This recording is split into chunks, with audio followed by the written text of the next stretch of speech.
For today's video, bubuksan lang natin tong Bluetooth speaker. Titingnan natin kung malakas ba yung, kung makapal ba yung magnet. Tapos kung ilang watts. Kasi malakas din to guys. Maganda din yung tunog. Nakita nyo dyan yung amplifier, di ba? Maganda kasi so, may salpakan ng mic, dalawa pa, di ba? Tsaka meron pang echo volume. May mic volume. Saan ka pa? Sa price niya na 500 plus, napakasulit na. Hello everyone, this is Baboy Vlogs. Don't forget to subscribe. Buksan natin. Tingnan muna natin. Dito na lang muna sa kabila. Kasi yung speaker lang naman yung gusto kong makita. Kung ilang watts, tapos kung makapal yung magnet.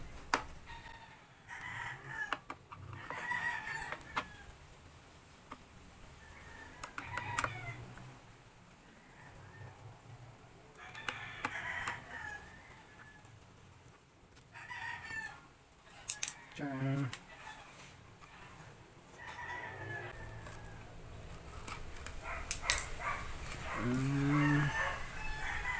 Lang pala. One-piece lang yung magnet niya. Kasi ano na to whopper. Pwede na din. Walang nakalagay kung ilang watts. Siguro guys, estimated ko nito ano lang to. 15 to 20 watts. Ganon. Okay din. Ayos din.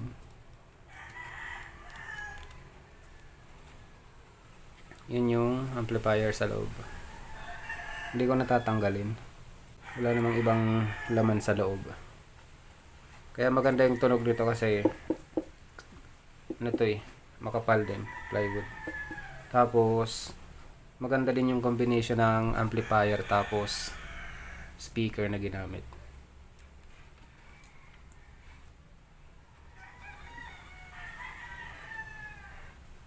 Ito pala yung tweeter niya, guys. Tweeter tsaka whopper lang. Okay naman.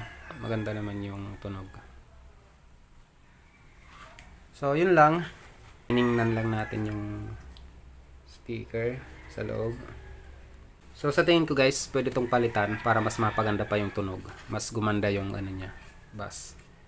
Pwede dito 15 to 20 watts na makapal yung magnet. Whopper pa rin para maganda pa rin yung boses tapos yung combination ng bass, treble.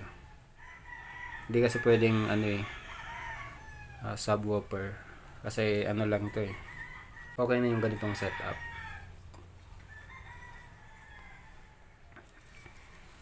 So